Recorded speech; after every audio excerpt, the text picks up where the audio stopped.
السلام علیکم۔ آج بدھ ہے، فروری کی 23 تاریخ۔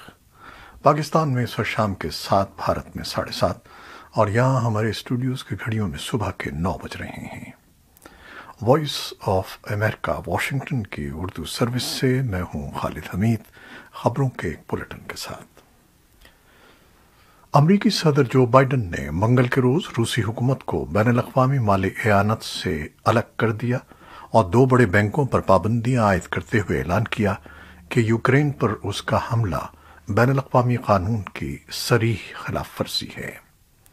صدر بائیڈن نے یورپ میں موجود پیدل فوج کو روس کی سرحدوں کے قریب تعینات کرنے کا حکم دیا کیونکہ یہ خطہ ممکنہ تصادم کے لیے تیار ہے۔ صدر بائیڈن نے کہا کہ اس کا مطلب ہے کہ ہم نے روس کی حکومت کو مغربی فائنانسنگ سے الگ کر دیا ہے۔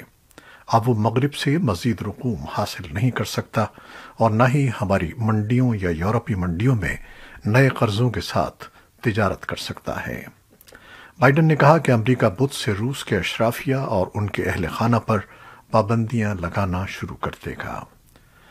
یوکرین کے صدر ولادیمیر زیلنسکی نے منگل کو روس کے مشرقی یوکرین میں فوجیوں کو منتقل کرنے کے اعلان پر رد عمل ظاہر کرتے ہوئے کہا کہ وہ ایک خاص مدت کے لیے ریزروز کو بھرتی کر رہے ہیں، لیکن ان کو فعال کرنے کے امکان کو مسترد کر دیا۔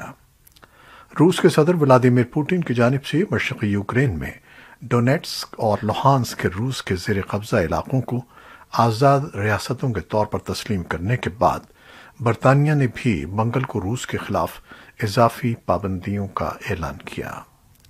جرمن چانسلر اولف شولز نے کہا کہ ان کی حکومت روس کے اقدامات کے جواب میں نارڈ اسٹریم 2 گیس پائپ لائن منصوبے کی سرٹیفکیشن کو روک رہی ہے۔ جاپان اور آسٹریلیا نے بدھ کے روز روس کے خلاف پابندیاں عائد کرنے کا اعلان کیا اور امریکہ، یورپی یونین، کینیڈا، برطانیہ اور جرمنی کے ساتھ شامل ہو گیا۔ آسٹریلیا کے وزیر اعظم اسکاٹ موریسن نے نامہ نگاروں کو بتایا کہ آسٹریلیا ہمیشہ زیادتی کے خلاف کھڑا ہوتا ہے اور ہم اپنے تمام شراکت داروں کے ساتھ روس کا سامنا کریں گے۔ یہ پابندیوں کے عمل کا صرف آغاز ہے۔ آسٹریلیا کی پابندیاں روس کی سلامتی کونسل کے ارکان کو ہدف بناتی ہیں۔ جاپان نے بھی بعض روسی افراد کے اثاثے منجمد کر دیے ہیں اور جاپان میں روسی بانڈز کے اجرا پر پابندی لگا دی ہے۔ یوکرین کے وزیر خارجہ دیمیترو کولیبا نے روس کے خلاف مزید پابندیوں کا مطالبہ کرتے ہوئے کہا ہے کہ اب پوٹن کو روکنے کے لیے دباؤ بڑھانے کی ضرورت ہے۔ اس کی معیشت اور ساتھیوں کو ہدف بنانے کی ضرورت ہے۔ یوکرین کی فوج نے اطلاع دی ہے کہ روس نواز علیحدگی پسندوں کی گولہ باری میں لوہانسک میں ایک یوکرینی فوجی ہلاک اور 6 زخمی ہو گئے ہیں۔ روسی صدر ولادیمیر پوٹن نے کہا ہے کہ وہ سفارتکاری کا ہمیشہ خیر مقدم کرتے ہیں، لیکن روس کے مفادات یا اس کے شہریوں کی سلامتی پر کوئی بات چیت نہیں کی جائے گی۔ امریکی وزیر خارجہ اینٹونی بلنکن نے کہا کہ روسی وزیر خارجہ سرگئی لیوروف کے ساتھ طے شدہ بات چیت اب نہیں ہوگی کیونکہ روس نے سفارتکاری کو مکمل طور پر مسترد کرنے کا اظہار کر دیا ہے۔ خبر رساں ادارے رائٹرز کے مطابق روس کے بینکوں پر عائد ہونے والی پابندی کے اثرات کی نوعیت تاحال محدود ہے کیونکہ ابتدائی طور پر چھوٹے بینک پابندی کے دائرے میں آئے ہیں۔ ابھی تک عائد کی گئی پابندیاں اتنی جامع نہیں ہیں جو سن 2014 میں کرائمیا پر روس کے حملے کے بعد عائد کی گئی تھیں۔ تجزیہ کاروں کا کہنا ہے کہ روس نے کرائمیا پر حملے کے وقت عائد ہونے والی پابندیوں سے بہت کچھ سیکھا تھا۔ اس نے ڈالر پر انحصار کم کیا اور بڑے پیمانے پر اپنے اثاثے یورو اور سونے میں منتقل کر دیے۔ روس کے معاشی اشاریے بھی مستحکم ہیں۔ روس کے زر مبادلہ کے ذخائر 635 ارب ڈالر ہیں۔ اس کے پاس 100 ارب ڈالر کے تیل کے ذخائر ہیں اور گزشتہ برس مجموعی پیداوار کے مقابلے میں قرضوں کی شرح کم ترین سطح پر 18% رہی ہے۔ اس لیے ماہرین کا کہنا ہے کہ 8 برس قبل کے مقابلے میں آج روس ان محدود نوعیت کی پابندیوں کا زیادہ بہتر انداز میں مقابلہ کر سکتا ہے۔ پاکستان کے وزیراعظم عمران خان صدر ولادیمیر پوٹن کی دعوت پر 2 روزہ دورہ ماسکو پر آج روانہ ہو گئے ہیں، جو گزشتہ 23 برسوں میں کسی پاکستانی رہنما کا روس کا پہلا دورہ ہے۔ اپنے پہلے دورے روس کے دوران عمران خان ولادیمیر پوٹن کے ساتھ ملاقات میں دو طرفہ تعلقات اور خطے کی صورتحال پر تبادلہ خیال کریں گے۔ دورہ روس کے حوالے سے وزیراعظم عمران خان کا کہنا تھا کہ دورہ ماسکو کا مقصد باہمی مفادات بالخصوص معیشت پر ماسکو سے روابط بڑھانا ہے۔ خطے کے بدلتے ہوئے حالات اور عالمی صورتحال میں وزیراعظم عمران خان کے دورہ ماسکو کو اہمیت کی نظر سے دیکھا جا رہا ہے۔ مبصرین سمجھتے ہیں کہ یوکرین اور روس کے ساتھ بڑھتے ہوئے تناؤ کے دوران عمران خان کے دورہ ماسکو کا مغربی دنیا کو اچھا تاثر نہیں جائے گا۔ پاکستان کے دفتر خارجہ کے جاری بیان کے مطابق اس دورے کے دوران دونوں رہنما دو طرفہ تعلقات کا جائزہ لیں گے اور توانائی کے منصوبوں میں تعاون پر بھی تبادلہ خیال کیا جائے گا۔ اس کے علاوہ خطے اور بین الاقوامی مسائل پر بھی گفتگو ہوگی، جن میں اسلاموفوبیا اور افغانستان کی صورتحال شامل ہے۔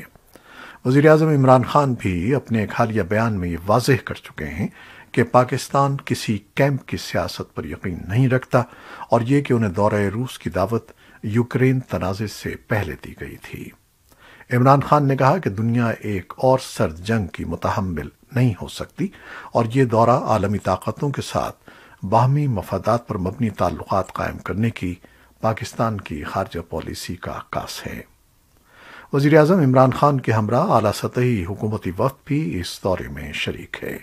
وفاقی وزراء مخدوم شاہ محمود قریشی، فواد چودھری، اسد عمر، حماد اظہر، مشیر تجارت عبدالرزاق داؤد، قومی سلامتی کے مشیر معید یوسف اور عامر محمود کیانی وزیراعظم کے ہمراہ ہیں۔ وزیراعظم ہاؤس کی جانب سے عمران خان کے دورہ روس کی جاری تفصیلات کے مطابق صدر پوٹن اور وزیراعظم کی ملاقات اس دورے کا اہم ترین جزو ہوگا۔ اس کے علاوہ وزیراعظم ماسکو کی روس کی سب سے بڑی مسجد اور اسلامک سینٹر کا دورہ کریں گے۔ دورے کے دوران وزیراعظم عمران خان سے اہم روسی قیادت بشمول نائب وزیراعظم، روسی سرمایہ کار اور تاجر ملاقاتیں کریں گے۔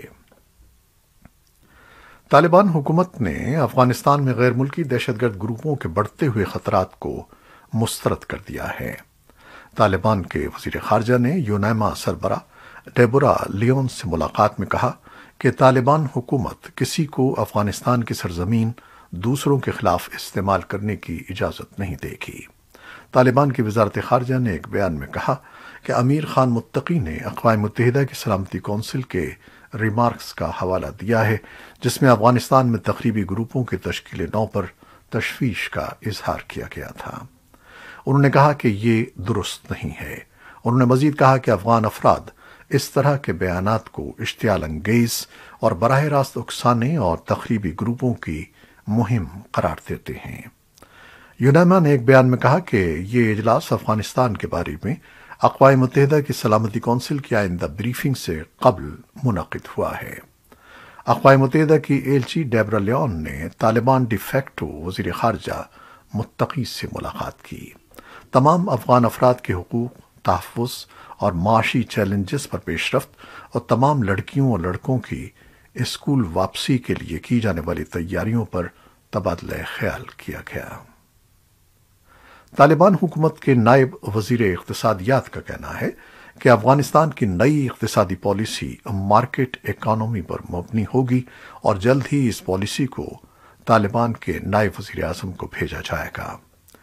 طالبان کے نائب وزیر اقتصادیات عبداللطیف نظری نے نیوز کانفرنس میں کہا کہ نئی اقتصادی پالیسی جلد جاری کی جائے گی۔ انہوں نے کہا کہ طالبان حکومت برآمدات کی حوصلہ افزائی کرے گی اور اچھا معیاری سامان درآمد کرے گی۔ انہوں نے کہا کہ کاروباری خواتین کی بھی حوصلہ افزائی کی جائے گی۔ پاکستان کے وزیراعظم عمران خان کی جانب سے پاک بھارت تنازعات کو حل کرنے کے لیے اپنے بھارتی ہم منصب نریندر مودی کے ساتھ ٹی وی ڈیبیٹ کی پیشکش پر بھارت کی جانب سے تاحال کوئی بیان سامنے نہیں آیا ہے، لیکن بھارت کے متعدد سیاستدانوں نے اس پر سخت رد عمل ظاہر کیا ہے۔ عمران خان نے روس کے دورے پر روانگی سے پیشتر روس کے سرکاری television network Russia Today کو انٹرویو دیتے ہوئے کہا کہ اگر مذاکرات سے اختلافات دور ہو جائیں تو وہ اپنے بھارتی ہم منصب سے مباحثہ کرنا پسند کریں گے۔ تاہم انہوں نے اس بات پر اظہار افسوس کیا کہ بھارت ان کے مثبت پیشکش کا کوئی جواب نہیں دیتا۔ حکمراں جماعت بی جے پی کے ایک سینئر رہنما نے وائس آف امریکہ سے گفتگو میں عمران خان کی پیشکش کو مضحکہ خیز قرار دیا اور کہا کہ دو ملکوں کے اختلافات ٹی وی ڈیبیٹ سے نہیں بلکہ سنجیدہ مذاکرات سے دور ہوتے ہیں۔ کانگریس کے سینئر رہنما ششی تھرور نے ایک ٹویٹ میں کہا کہ وہ اس بات سے متفق ہیں کہ بات چیت کرنا جنگ کرنے سے بہتر ہے۔ نئی دہلی کے تجزیہ کاروں کے مطابق ڈپلومیسی میں ٹی وی مباحثے کی نہ تو گنجائش ہوتی ہے اور نہ ہی ضرورت۔ ان کے بقول مسائل کو حل کرنے کے لیے بہتر ہوتا ہے کہ وزیر اعظم کو مدعو کیا جاتا یا وزارتی سطح پر پہلے بات چیت ہوتی۔ پاکستان نے بھارت کے ساتھ مذاکرات کی بارہا پیشکش کی ہے، لیکن بھارت اس پر دہشت گردی کا الزام لگاتا ہے اور کہتا ہے کہ دہشت گردی اور بات چیت ساتھ ساتھ نہیں چل سکتی۔ پاکستان دہشت گردی کے الزامات کی سختی سے تردید کرتا آیا ہے۔ اسلام آباد ہائی کورٹ نے پیکا قانون کی دفعہ 20 کے تحت وفاقی تحقیقاتی ادارے کو گرفتاریوں سے روک دیا ہے۔ عدالت کا کہنا ہے کہ اگر پیکا قانون کی دفعہ 20 کے تحت گرفتاری ہوئی تو ایف آئی اے کے ڈائریکٹر جنرل ذمہ دار ہوں گے۔ پیکا قوانین پر اٹارنی جنرل پاکستان خالد جاوید خان بھی متفق نظر نہیں آ رہے اور انہوں نے اسلام آباد میں صحافیوں سے گفتگو کرتے ہوئے کہا کہ اگر prevention of electronic crimes act PECA ترمیمی آرڈیننس 2022 کو جوں کا توں نافذ کیا گیا تو یہ ڈریکونین قانون ہوگا۔ ان کے مطابق نئے آرڈیننس کو درست کیا جا رہا ہے اور اسے ریگولیٹ کر کے نافذ کیا جائے گا۔ دوسری جانب وفاقی وزیر برائے انفارمیشن ٹیکنالوجی آئی ٹی سید امین الحق نے متنازعہ پیکا ترمیم آرڈیننس پر وزیر اعظم عمران خان کو خط لکھا ہے، جس میں ان کا کہنا تھا کہ نئی ترمیم سے متفق نہیں ہیں کیونکہ اس میں اسٹیک ہولڈرز کو اعتماد میں نہیں لیا گیا۔ ترامیم میں بغیر ضمانت گرفتاری اور فیک نیوز کی تشریح نہ ہونے سے ملک میں بے چینی پھیل رہی ہے۔ اس اہم قانون پر پاکستان مسلم لیگ نون نے پیکا ترمیمی آرڈیننس اسلام آباد ہائی کورٹ میں چیلنج کرنے کا فیصلہ کیا ہے۔ سری لنکا میں حکام پورے ملک میں بجلی کی کٹوتی کا اطلاق کر رہے ہیں کیونکہ ملک کا شدید مالی بحران ایندھن کی قلت کا باعث بنتا جا رہا ہے اور اس کے پاور گریڈ کو معذور کر رہا ہے۔ سری لنکا کے پبلک یوٹیلیٹیز کمیشن نے کہا کہ وہ منگل اور پیر کو 2 گھنٹے بجلی کی کٹوتی کے بعد بدھ کو 4.5 گھنٹے کے لیے پورے ملک کا گرڈ بند کر دے گا۔ ریگولیٹری باڈی نے کہا کہ سرکاری سیلون الیکٹریسٹی بورڈ نے کٹوتیوں کی اجازت کی درخواست کی تھی کیونکہ ایندھن کی قلت نے قومی گرڈ کی صلاحیت کو ختم کر دیا تھا۔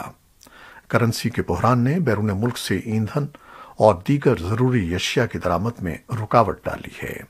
ان اشیاء میں دودھ کا پاؤڈر، کھانا پکانے والی گیس اور پیٹرول شامل ہے۔ سعودی عرب کا قومی دن ہر سال 23 ستمبر کو منایا جاتا ہے، البتہ شاہی فرمان کے مطابق 22 فروری سے مملکت کے یوم تاسیس کی تقریبات کا آغاز کر دیا گیا ہے۔ سعودی گزٹ کے مطابق 27 جنوری کو سعودی فرمانروا شاہ سلمان بن عبدالعزیز نے شاہی فرمان جاری کیا تھا، جس میں ہر سال 22 فروری کو سعودی عرب کے یوم تاسیس یا مملکت کے قیام کے دن کا منانے کا اعلان کیا گیا تھا۔ گزشتہ ماہ جاری ہونے والے شاہی فرمان میں 22 فروری کو مملکت کے یوم تاسیس قرار دینے کے اعلان کو ماہرین سعودی عرب کی تاریخ اثر نو ترتیب دینے کا اشارہ قرار دیتے ہیں۔ کورونا وائرس سے متعلق خبریں۔ اقوام متحدہ کے شمالی کوریا کے انسانی حقوق کے اعلیٰ ماہر تھامس اوجیا کوئنٹانا نے بین الاقوامی برادری پر زور دیا ہے کہ وہ شمالی کوریا کو کورونا وائرس کی ویکسین کی 60 ملین خوراکیں بھیجے۔ شمالی کوریا ان 2 ممالک میں سے ایک ہے جنہیں ابھی تک وسیع پیمانے پر ویکسینیشن مہم شروع کرنا ہے۔ اقوام متحدہ کے خصوصی نمائندے نے بدھ کو سول میں ایک نیوز کانفرنس میں کہا کہ ہمارے پاس معلومات موجود ہیں کہ شمالی کوریا کے حکام جزوی تعداد میں ویکسین حاصل کرنے اور مزید ویکسین کے حصول کے لیے کسی قسم کے دباؤ کا شکار ہونے کے بارے میں مشکوک ہیں۔ ہانگ کانگ کی رہنما کا کہنا ہے کہ مارچ میں پوری آبادی کی کووڈ وائرس کے لیے جانچ کی جائے گی کیونکہ یہ اومیکرون قسم کی وجہ سے وبا کے بدترین مرحلے سے دوچار ہے۔ ہانگ کانگ میں 15 فروری سے روزانہ لگ بھگ 5000 انفیکشن کیسز کی اطلاع ملی ہے اور اس تعداد سے اس کی صحت کی دیکھ بھال کے نظام کو خطرہ ہے۔ سال کے آغاز میں موجودہ اضافے کے بعد سے شہر میں تقریباً 54,000 کیسز اور 145 اموات ریکارڈ کی گئی ہیں۔ یہ تھیں وہ خبریں جو فیس بک لائیو پر ہم نے آپ کے لیے پیش کی۔ ہماری ویب سائٹ، یوٹیوب اور پوڈ کاسٹ پر یہ بلیٹن پوسٹ کر دیا جاتا ہے، جسے آپ بعد میں بھی دیکھ سکتے ہیں اور سن سکتے ہیں۔ آپ ہمارے اس بلیٹن کو شیئر کرتے ہیں اور اپنی محبتوں کا اظہار اپنے کمنٹس میں کرتے ہیں۔ اپنی اس محبت کو جاری رکھیے گا۔ خالد حمید اب اجازت چاہتا ہے۔ اللہ حافظ۔